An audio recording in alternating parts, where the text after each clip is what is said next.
This content is brought to you by Huawei. I think one of the improvements that we continuously see is efficiency with new technology. So that's the number one, it's efficiency. You bring the costs down by economies of scale. That's the second thing. But I'll also be very frank, for me, solar panels, it's not high tech anymore. No. A solar panel is a low tech.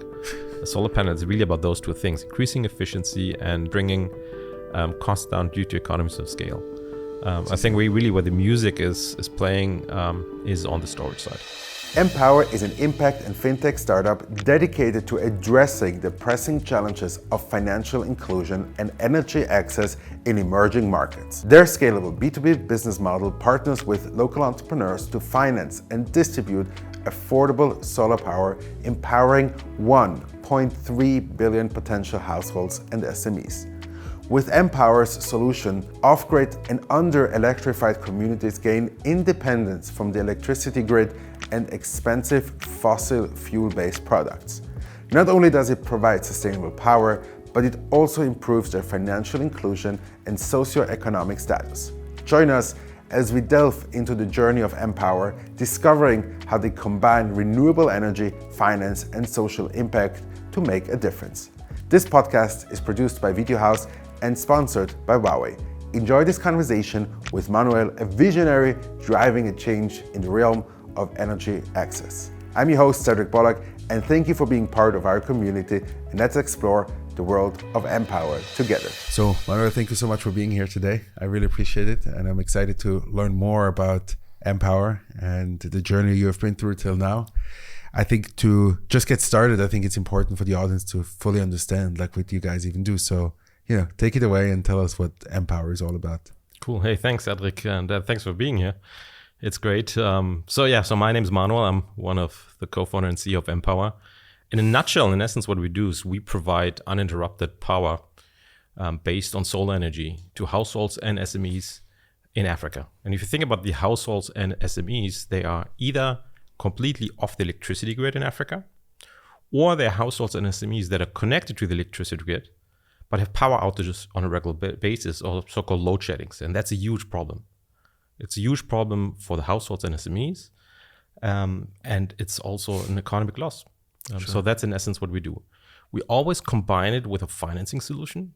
Why is that? Because financing is really the key enabler to deploy the systems and for the household and the SME, in other words, the end customer, to afford the system. So we allow the end customer to pay for the system on a so-called lease-to-own basis of up to 36 months.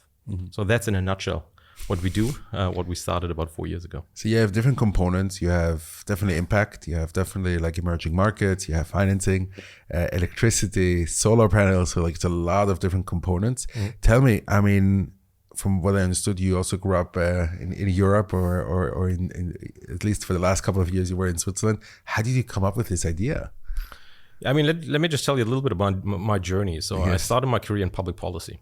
Okay. So my first 4 years of my career was basically in Berlin, Paris, and quite often Brussels, working on public policy topics. And then after 4 years, I said, you know what, that's not my cup of tea. I'm done.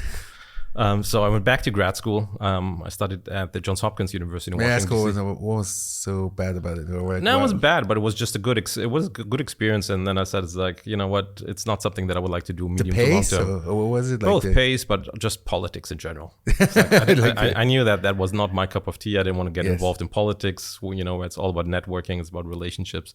Just that that was not my destiny. That's why I decided to go back to school.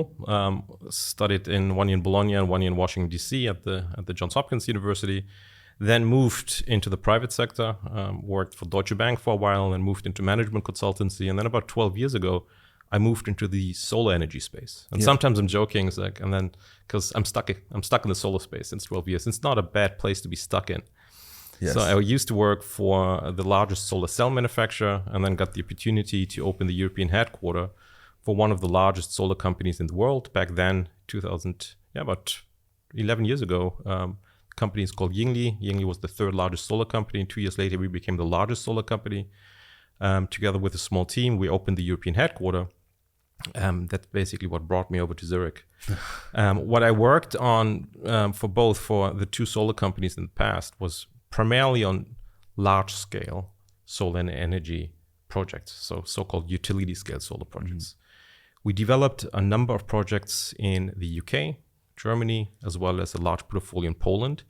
And then in 2014, we decided to move strategically into West Africa.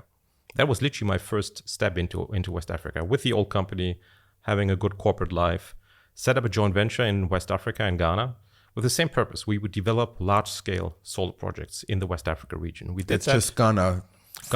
Primarily Ghana and Togo with the old job. Well, what else? I'm sorry for my illiteracy, but what other countries are in West Africa?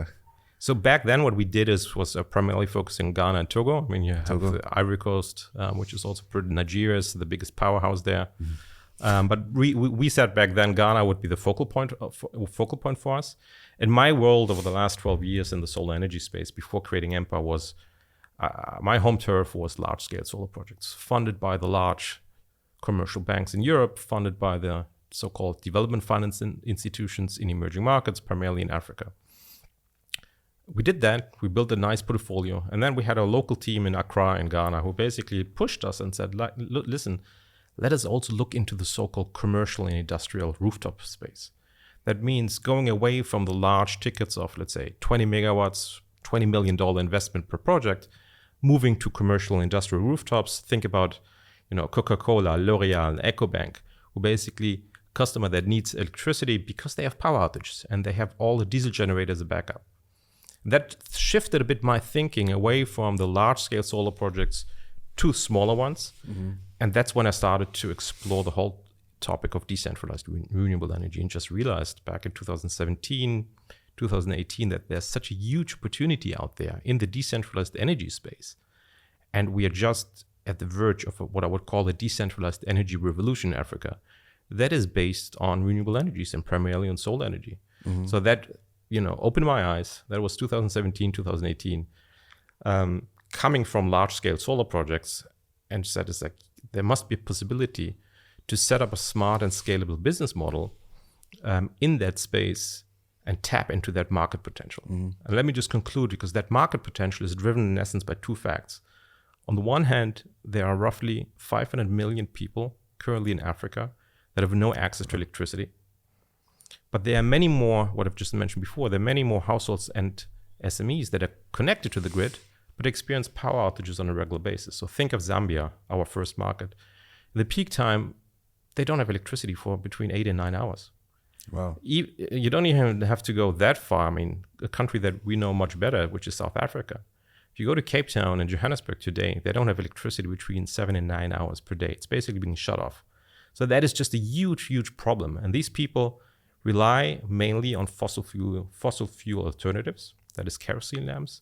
And for the ones that can afford it is diesel generators. Of course, that has a polluting aspect. It's expensive. It has a negative climate impact. And at the same time, what we've witnessed over the past 5 years is really a drastic drop of technology prices. Namely, solar panel prices have dropped by 89% over the last decade. And battery prices, lithium-based storage, lithium-based battery prices have dropped by 82% over the last years. So you have that convergence, what I would call, on the one hand, this huge problem of no access to electricity, or basically interrupted access to electricity. As at the same time, a price drop of technology and advancement in the solar energy space. And that is really the convergence why we believe we're at the verge of a decentralized energy revolution in emerging markets, and particularly in Africa. It's very interesting. So just for me to summarize, if I fully understood, so there are countries in Africa that they don't have electricity all the time. So if I sell food and I have a fridge, then that means that sometimes the fridge just turns off for 7 to 8 hours, and then all of the goods that I want to sell is basically spoiled. Absolutely, unless you have a backup solution. Unless you have a backup solution, exactly. And that is actually the majority of the case. The example that you've described is the norm, and it's not an exception. If you go to Accra, if you go to Lomé, if you go to Lusaka, if you go to district capitals of these countries, to Zambia, Cameroon, the markets where we're active in, that is the norm, that you have power cuts on a regular basis. Interesting.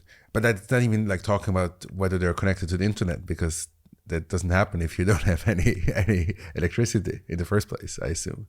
Absolutely. I mean, you need electricity to be connected to the internet. You need to have a backup solution in form of a battery. I mean, your cell phone, I mean, they basically last as long as your battery, but once you're out of battery, likewise with your notebook, if you don't have electricity, you don't have access to the internet. Same thing. Right. Well, I mean, like now I understand like how you had this idea, but like now you had this idea. What was the next step? I mean, like I wouldn't even know where to start if you're like here, let's say in Europe, and now all of a sudden you want to. I mean, Africa. I mean, like you hear a lot of stories about like mining of all kinds of like natural resources. Cobalt, you know, one is that's been in the news recently. But overall, how did you get even started? I mean, like it's so much uncertainty there, also on a governmental level. Yeah. No, totally. I mean, basically the next step was, frankly, you know, that was 2017 when I was really starting to look into that sector. I actually, maybe also a bit about the team. I had a question about a tax question, actually. So I called a friend of mine, a high school friend of mine, Greg, and I basically told him about the idea of MPower, you know, the initial business plan, and asked about a question. I was like, how should we actually set ourselves up from a tax perspective? Greg was a partner in a small tax boutique consultancy. And basically the discussion started, he was interested, and then shortly, so sooner than later, we joined forces, and he's one of the co-founders.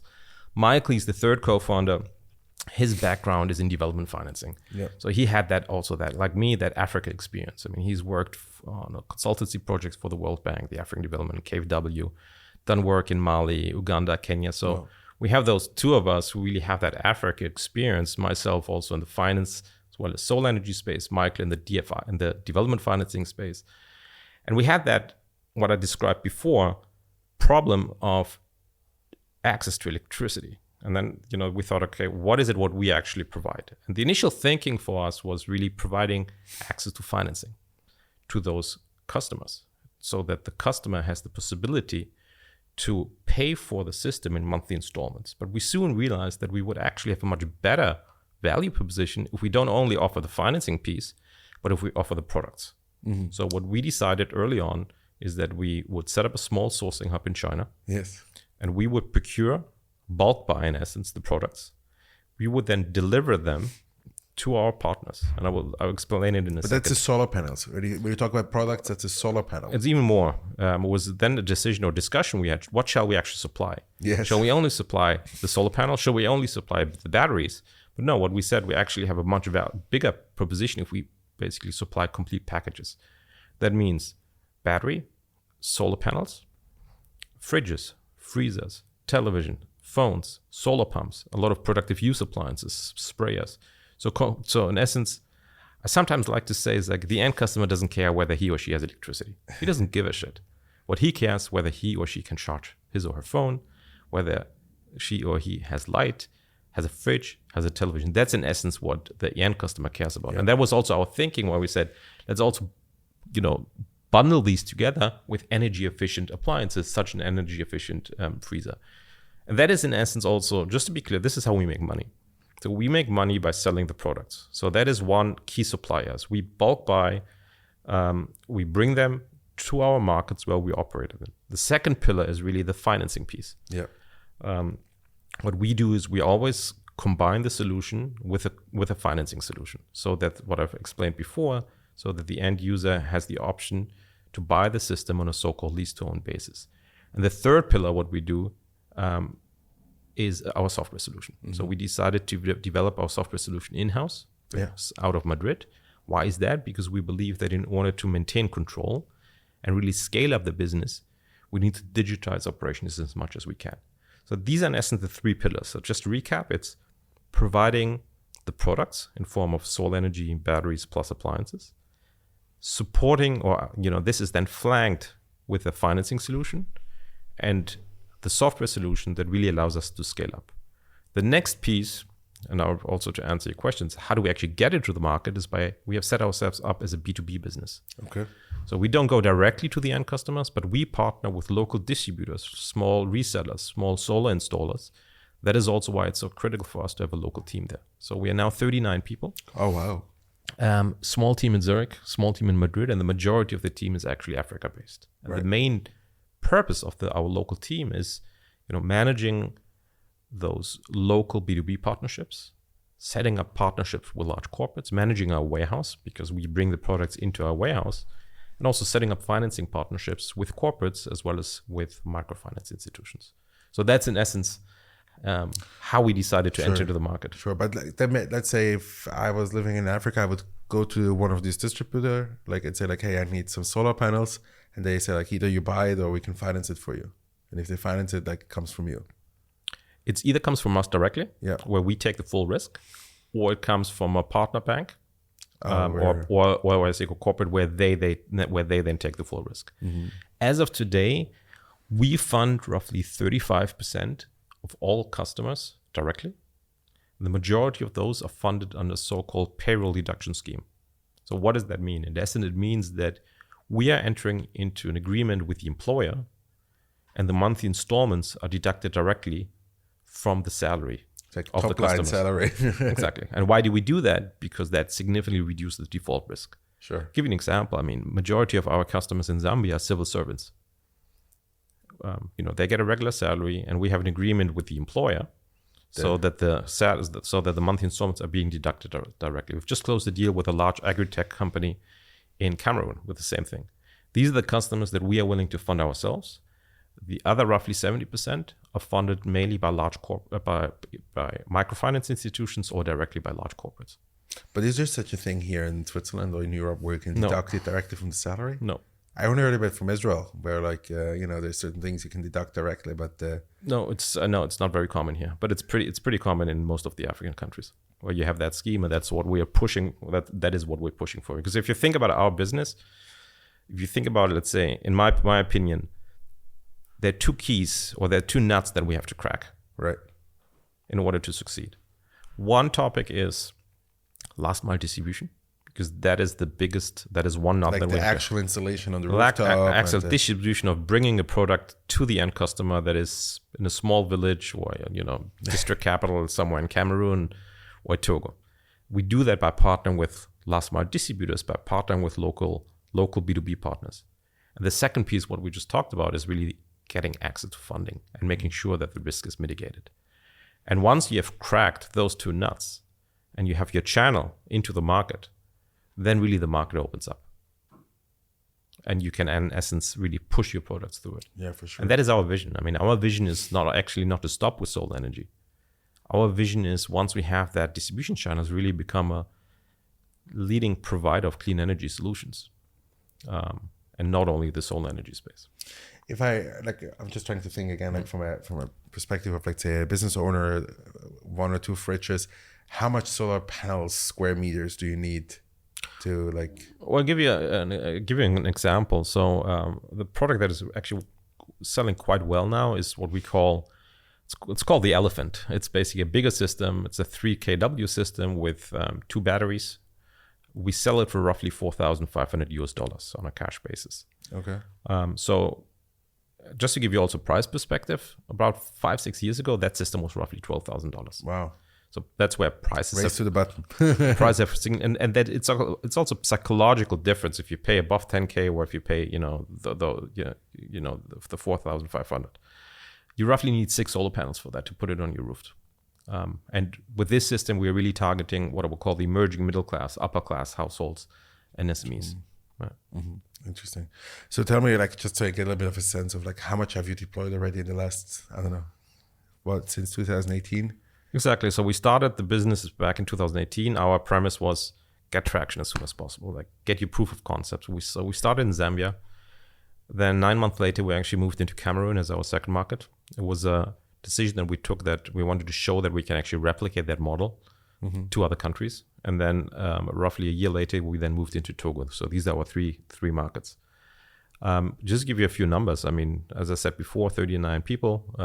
Majority of them are Africa-based. We had a revenue of 1.6 million last year. Wow.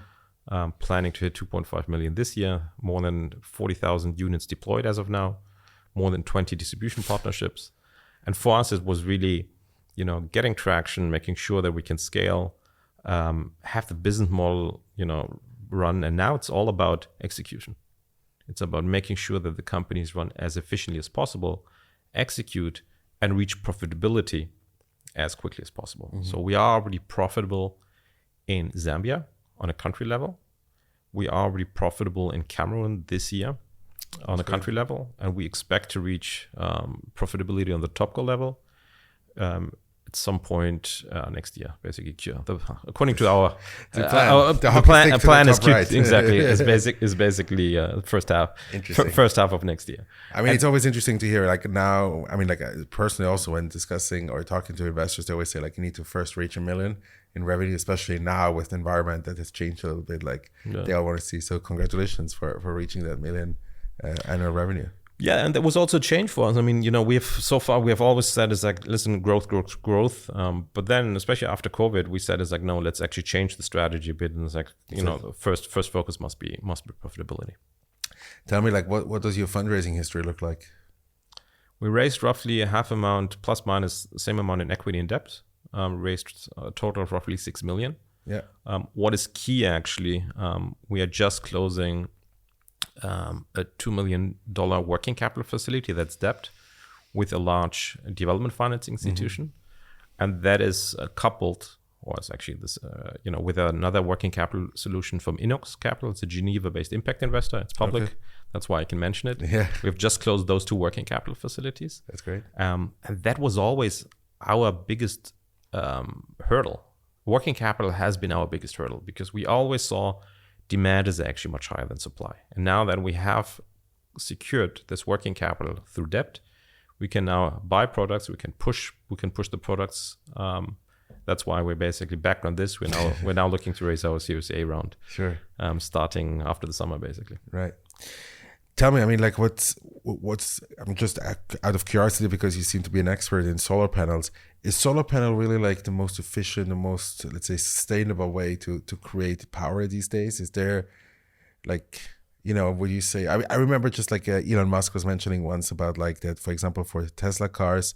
To many people apparently approach him and say like, hey, why don't you make the rooftop with solar panels from his company? So what's it called? Solar City. Solar City. Yeah. And he said like, it's just not big enough, like for actually to be efficient. How did you say for the solar? Yeah, I mean, I personally believe, if you look at the leverage cost of solar energy has dropped dramatically, and it's like one of the cheapest sources for electricity at the moment. I mean, if you look at some of the utility scale solar projects, especially in sunny countries, let's talk about Mexico, Chile, Dubai, Abu Dhabi, I mean, prices have come down to $3-4 cents. Wow. So that is significantly cheap. I personally believe the truth will be in a combination of different kind of technologies, and that really depends where. I mean, go to Norway, Denmark, where you have plenty of wind. It makes sense to install. Large wind. Go to, let's say, sub-Saharan Africa. Solar energy is the first choice. I think the truth will be a good mix of different renewable energies, including wind, including biomass, including solar energy. And likewise, on solar energy, you have different kind of aspects. You have what we do, small decentralized energy. You have commercial industrial rooftops. And you have the utility scale solar projects, the large ones, the big tickets, what I've been doing before. Yeah. And in terms of development of solar, just what's the next step? Like, where can they still improve? I think one of the improvements that we continuously see is efficiency with new technology. So that's the number one. It's efficiency. You bring the costs down by economies of scale. That's the second thing. But I'll also be very frank. For me, solar panels, it's not high tech anymore. No, a solar panel is a low tech. A solar panel is really about those two things: increasing efficiency, and maybe some people would disagree, but it's increasing efficiency, bringing costs down due to economies of scale. I think where the music is playing is on the storage side. Storing storage, batteries. Right. Interesting. Exactly. Because like I remember I've seen a couple of even drone startups that clean these solar panels. They get dirty, and so someone needs to clean them once in a while. So again, it depends where. It's like where. If you're somewhere in Africa or in the Middle East and it doesn't rain, that's where you have to clean it. If you set up your own solar rooftop, projects here in Zurich and it rains, then there's no need, especially if it's tilted. Really? Yeah. Oh, that's enough. Like I know, but for example, abroad it's very often birds. Yeah. So like this, but I guess. Okay, very cool. So listen, I want to move a little bit more into kind of like your entrepreneurial journey. Yeah. So, tell me a little bit about kind of like, you also mentioned that you have kids before. So like, tell me a little bit, like, how do you handle this like constant like entrepreneurship and then move back into family life? Well, be honest, it's not easy. I'm trying to separate as Thank you. Yeah, I'm trying to separate as much as I can, and I also see it as like basically what I try to do is like when I'm home, I'm home. Yes. I really try to shut off. Well, what does it mean practically speaking? Like, I try not to think about work. I try not to think about, try not to, constantly be on Slack. Or actually, we've now moved to Google Chat. Really? On emails. So really, those time when I'm at home, and I always try to be at home before dinner, that I really, in essence, shut off and I spend time with my wife and with my kids. Mm-hmm. Is it working all the time?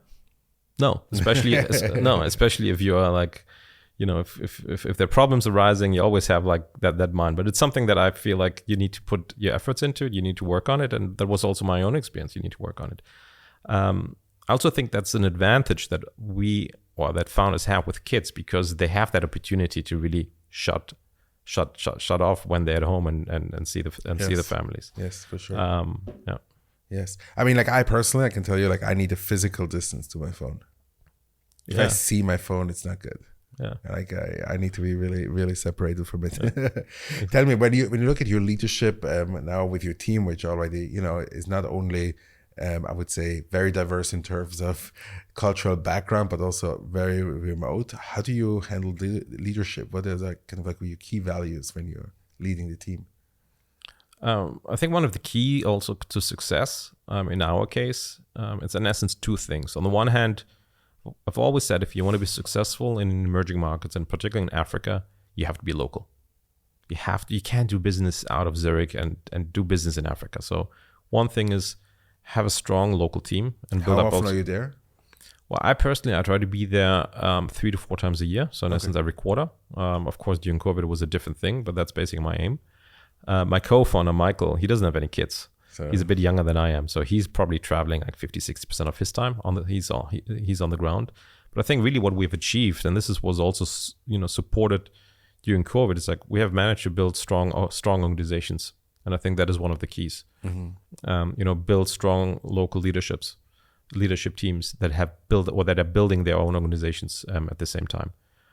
And that's why it actually works remotely. So there's a degree of trust. And really building up that organization, that organization. And what we're now really working on is build up that second level of leadership. So if you think about the leadership, we have, Alejandro, our CTO, Michael, the CEO, Greg, the CFO, myself, the CEO. Then we have our head of sourcing. This was basically how we started. Then we have the local country directors.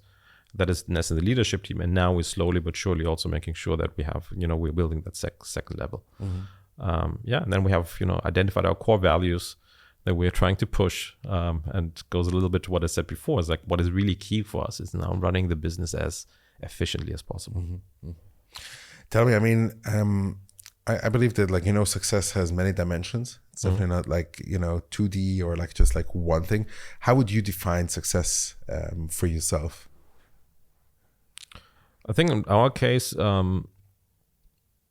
it's actually very simple. It's actually twofold.